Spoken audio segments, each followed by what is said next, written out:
For years, the narrative has been that Donald Trump knew Jeffrey Epstein, but Melania was just the innocent girlfriend caught in the frame. But new filings claim that Melania was very involved in the social circle that preyed on young women. They alleged that her introduction to Donald Trump wasn't chance, it was an arrangement. And most explosive of all, the claim that her first intimate encounter with the future president didn't happen in a club, but on the customized Boeing 727 known to the world as the Lolita Express. In this video, we are ignoring the $40 million propaganda film. Instead, we are opening the court files. We are examining the Alex Pretty backdrop that has the nation on edge. And we are going to expose the specific terrifying details of the lawsuit that claims Melania Trump isn't trying to protect her reputation. She's trying to bury her past. To understand why this legal battle is so vicious, we first have to understand the PR disaster unfolding right now. It is January 2026. The Trump administration is facing the most intense civil unrest of the second term, following the shooting of ICU nurse Alex Pretty by immigration officers in Minneapolis. The country is burning, and in the middle of this fire, Amazon MGM Studios decided to release a $40 million puff piece. The documentary, directed by Brett Ratner, a man who himself fled Hollywood years ago amidst sexual misconduct allegations, was supposed to be Melania's coronation. But the authentic data shows a different picture. According to The Hollywood Reporter, tracking for the film is catastrophic. Box office projections are in the low single digits. Why? Because the timing is grotesque.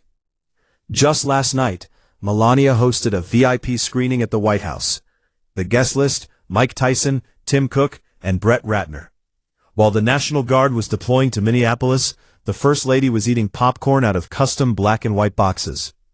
But the real problem isn't the tone deafness. It's the counter-programming. Because at the exact same moment, Melania is trying to sell us a story of grace and patriotism, Michael Wolff is selling a story of complicity and crimes. And unlike the movie, Wolff's story is under oath. Let's dive into the authentic legal data. This isn't gossip. These are court filings. In October 2025, Melania Trump's legal team sent a threat letter to journalist Michael Wolff. They demanded a retraction of his claims and threatened a $1 billion defamation suit. Usually authors back down. Wolff did the opposite. He sued her. He filed a declaratory judgment action under New York's anti-SLAPP laws, essentially daring Melania to prove him wrong in court. And this week, in a January filing, Wolff's team dropped the hammer. They detailed exactly what Melania wants to suppress. The core allegation is simple but devastating. The Epstein connection. We all know the official story. Melania met Donald at the Kit Kat Club in 1998 during a Fashion Week party. She was introduced by Paolo Zampoli, a modeling agent. Wolff's filing argues this is a cover story. Wolff alleges that while Zampoli was the face, Jeffrey Epstein was the engine. The filing claims Melania was part of what Wolff calls Epstein's culture of models of indeterminate age. These weren't just fashion models. They were the social lubricant for Epstein's high-power gatherings. Wolff claims that Epstein knew Melania well, long before she was Mrs. Trump. He alleges that Melania was a frequent guest at the dinners where Epstein would scout for his friends. But here is the line that has the White House terrified. In the filing, Wolff recounts a taped interview with Jeffrey Epstein from years ago. Tapes that he claims to possess.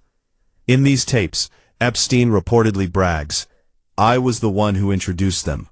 The first time he slept with her was on my plane." If Melania Trump's relationship with the president began on a plane notorious for sex trafficking, if her introduction was facilitated by a sex offender who later died in prison, it recontextualizes her entire existence in the Trump orbit. She stops being the graceful First Lady and starts looking like something else entirely. A survivor, an asset, or a participant. Melania's defense is aggressive. Her lawyer Alejandro Breto calls these claims false, defamatory, disparaging, and misleading. They point to the fact that Melania's name does not appear on the flight logs in the same way the victims' names do. But Wolff's filing counters with a chilling argument. You don't log the inventory. This brings us back to the Epstein visa. For years, questions have swirled about how Melania Canals, a catalog model with a modest portfolio, secured an EB-1 visa reserved for people of extraordinary ability. The same visa granted to Nobel Prize winners. Wolff's filing suggests we look at the sponsor who had the power to pull strings at that level in the 90s. Who was known for helping models fix their immigration status in exchange for access? Jeffrey Epstein. The "she was there" claim isn't just about the plane. It's about the parties. We have the photo from Mar-a-Lago 2000. Look at it again. Ghislaine Maxwell, Jeffrey Epstein, Donald Trump, Melania Canals, they look comfortable. They look like a quartet. Wolff argues that you cannot be very involved in that specific social circle in the year 2000 without seeing something.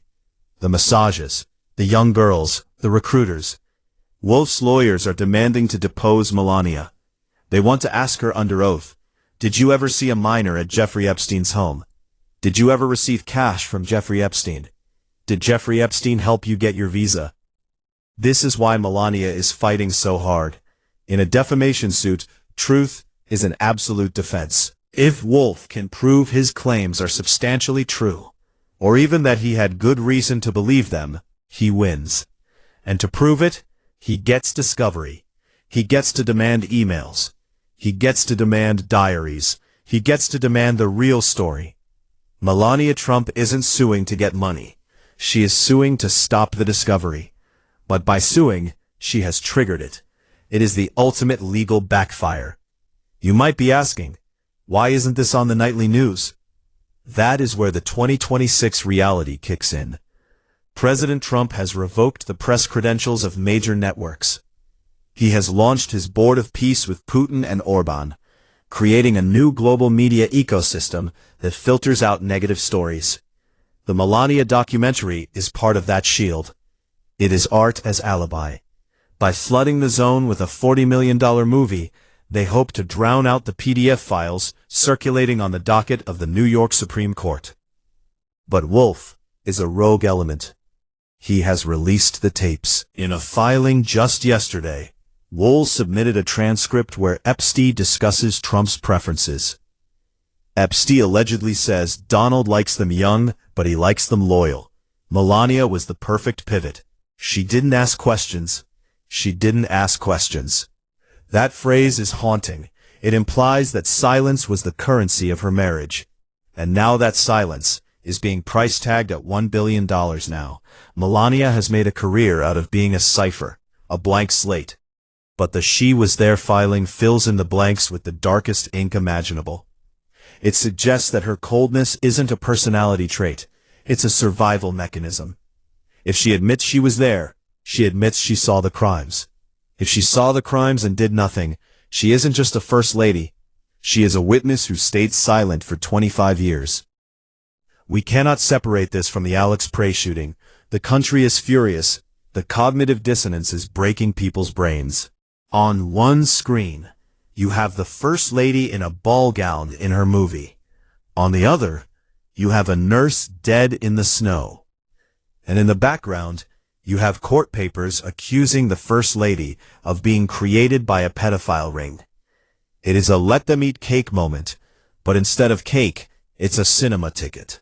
And instead of a revolution, it's a Reich showcase. Even the director Brett Ratner is part of the irony. A man accused of sexual misconduct, directing a movie about a woman accused of enabling sexual misconduct, funded by a company, Amazon, trying to secure government cloud contracts.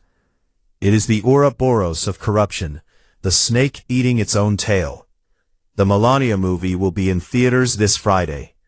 Donald Trump says it is selling out fast. The data says the theaters are empty, but the courtroom will be full. Melania Trump tried to escape her past by rewriting it on the big screen. But in the United States of America, even in 2026, a deposition is more powerful than a documentary.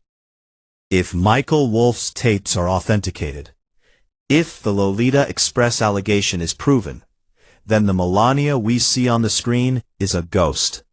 The real Melania is the one in the court files, the one who was there. And for the first time in her life, she might have to answer the question, what did you see? The Melania documentary premieres Jan 30th. We will be reviewing it, not for the quality of the film, but to count the lies compared to the court filings. If you want to see the real evidence, we have linked the unsealed Wolff files in the description below. We are also tracking the Alex Pretty protests live on our secondary channel. Do not let the movie distract you from the docket. What do you think? Is Michael Wolff a liar looking for a payday? Or is Melania Trump the final key to the Epstein mystery? Let us know in the comments. Subscribe for the truth.